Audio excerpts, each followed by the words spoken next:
à tous ou rebonjour et bienvenue. Aujourd'hui on est là pour réaliser une galette des rois. Alors dans la vidéo précédente on a réalisé notre pâte feuilletée qui est juste là. Et dans celle-ci on se retrouve pour réaliser la frangipane, c'est-à-dire un mélange de crème d'amande et de crème pâtissière. Donc on va commencer tout de suite par la crème d'amande. Pour réaliser notre crème d'amande nous aurons besoin de 500 g de poudre d'amande, 500 g de sucre semoule, 500 g de beurre coupé en parcelles et sorti préalablement à l'avance pour qu'il soit plus facile à travailler, 10 pièces d'œufs entiers, ainsi que quelques gouttes d'extrait de vanille. Alors, on va commencer à réaliser notre crème d'amande. Donc, vous avez vu, j'ai passé mon beurre au micro-ondes une trentaine de secondes pour le faire un peu plus ramollir et ainsi qu'il soit plus facile à travailler. Donc, on va l'ajouter et le travailler pour avoir une texture de pommade. Donc, on y va. On fouette pour bien incorporer le beurre au sucre. Une fois que le beurre et le sucre sont bien mélangés, on continue à fouetter énergiquement. On va faire mousser le mélange légèrement. On continue à fouetter jusqu'à ce que le mélange blanchisse. Une fois que notre mélange de beurre et de sucre a bien blanchi, on va pouvoir ajouter nos œufs petit à petit. On incorpore. Et maintenant, on peut mettre le reste des œufs. Voilà. On fouette toujours jusqu'à ce que les œufs soient totalement incorporés au beurre et qu'ils ne soient plus visibles. Voilà. Maintenant que nos œufs sont totalement incorporés, on va pouvoir y ajouter la poudre d'amande. Alors, on y va en une fois et on incorpore délicatement au fouet. Pas trop vite si vous le faites au fouet pour ne pas faire sortir la poudre d'amande. À ce stade, ma crème d'amande est quasiment prête. Il ne nous restera plus qu'à la parfumer avec quelques gouttes d'extrait de vanille. 1, 2, 3, 4, 5, 6. Ça suffit. Et on incorpore l'extrait de vanille aussi. Pas trop, car l'extrait de vanille est très très fort. Et voilà, à ce stade, notre crème d'amande est prête. Il ne restera plus qu'à la réserver au frais. Pour ça, c'est très simple. On enlève le fouet, bien sûr. Hein, et on va la filmer au contact pour ne pas que le dessus de notre crème d'amande se mette à sécher tout simplement. Et maintenant, notre crème d'amande va pouvoir faire une petite sieste au frais pendant que nous réalisons notre crème pâtissière.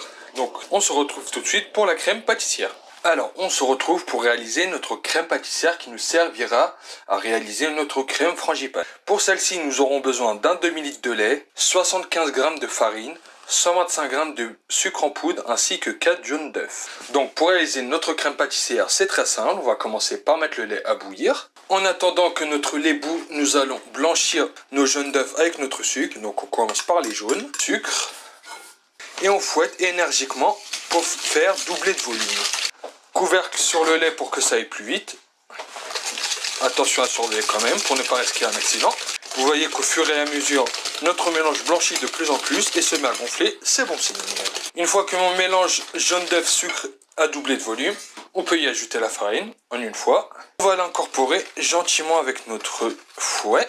Une fois que ça c'est fait, il ne nous restera plus qu'à attendre que le lait se mette à bouillir pour pouvoir terminer notre crème pâtissière et donc la cuire. Alors voilà, on se retrouve, notre lait a bouilli. J'ai eu un petit accident, donc ne faites pas comme moi, surveillez votre lait. Donc on va y mettre la moitié de notre lait pour diluer notre mélange d'œufs, de sucre et de farine. Voilà. On mélange bien. Petite astuce ou petit conseil, ne tardez pas à fouetter une fois que vous avez mis le lait chaud si vous voulez pas vous retrouver avec une omelette sucrée. Voilà. Donc on mélange, on va bien chercher partout. On a toujours la petite maryse à proximité pour nous aider dans notre tâche. Voilà. On n'hésite pas à l'utiliser. Voilà. Et on remet notre mélange dans notre casserole pour finir la cuisson. Donc là, la maryse nous sera très utile.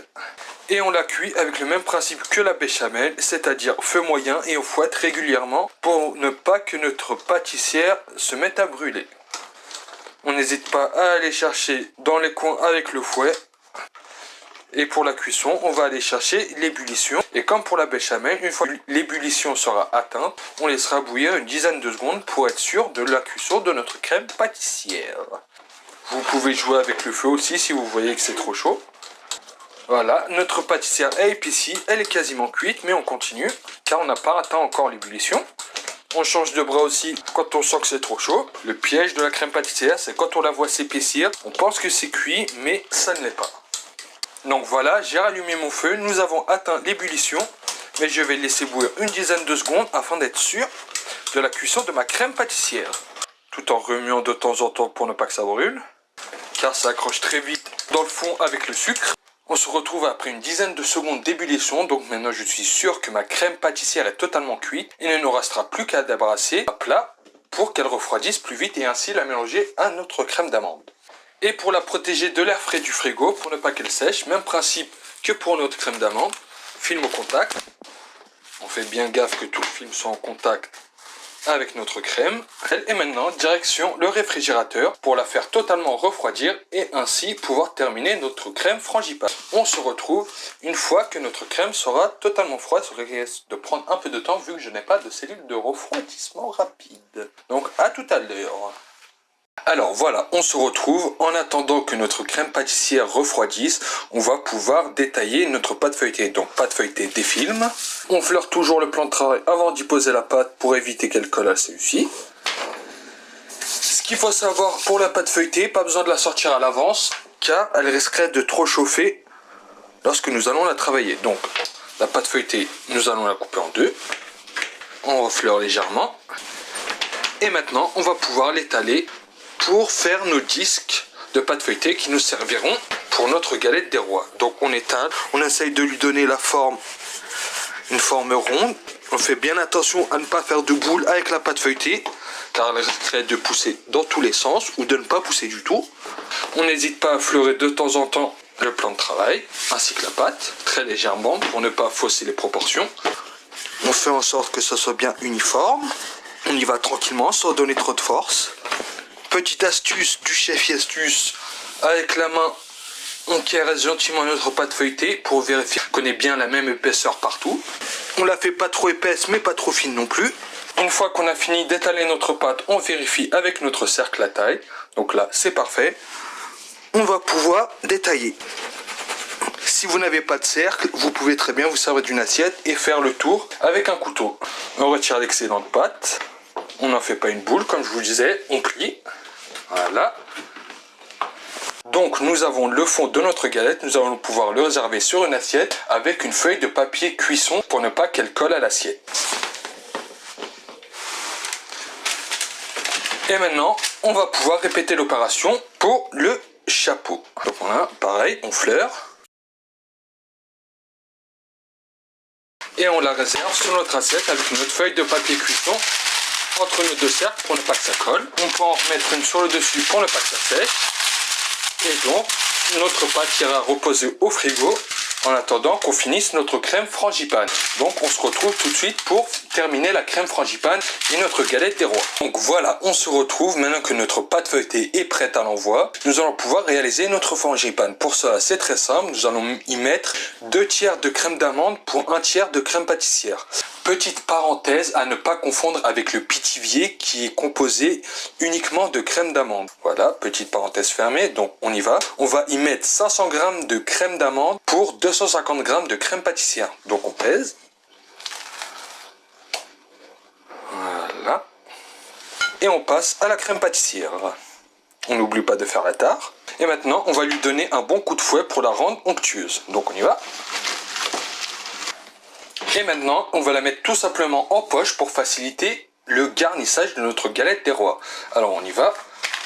On replie bien les bords pour ne pas salir. On secoue bien pour chasser l'air. Et maintenant, notre frangipane va retourner au frais pour une dizaine de minutes. Donc voilà, maintenant nous allons pouvoir nous préparer pour la cuisson de notre galette des rois. Alors, comme vous pouvez le voir, j'ai préparé ma petite dorure, c'est-à-dire un jaune d'œuf avec une petite goutte d'eau battue à la fourchette qui nous servira de peinture. Donc, on va commencer par y mettre le fond. Donc, papier cuisson, toujours. On y met le fond de tarte. On le plie légèrement pour ne prendre sans le casser. Et on vient le disposer délicatement sur notre plaque. Donc on commence par préparer le fond de tarte. Donc dorure autour qui nous servira de colle. Voilà, légèrement sans faire de gros paquets. Et donc maintenant que notre colle a été appliquée, nous allons pouvoir garnir notre galette des rois avec notre frangipane. Alors pour ça c'est très simple. On coupe le bout bien droit, pas trop haut. Voilà. Et on commence à garnir en partant du centre, comme ça on sait où on va. ça suffit. Pas trop, sinon vous risquez de ne pas pouvoir refermer votre galette et ainsi elle s'ouvrira à la cuisson et notre frangipane risque de se faire la malle. Et bien sûr, on n'oublie pas la petite fève qui va bien. On la jette au hasard, comme ça on ne sait pas. Et on vient recouvrir tout simplement avec notre chapeau. Donc le chapeau, pareil, on le plie pour le prendre sans le casser. Et on recouvre notre galette. Voilà. On fait en sorte de chasser le maximum d'air avec nos doigts en appuyant sur le rebord comme ça. Et pour que notre colle puisse bien coller le tout. Voilà. On prend un petit couteau et avec le dos, on va venir chiqueter notre tarte tout doucement, pas trop fort. On tourne la plaque au fur et à mesure. C'est la plaque qui tourne, pas la personne, hein. C'est plus facile.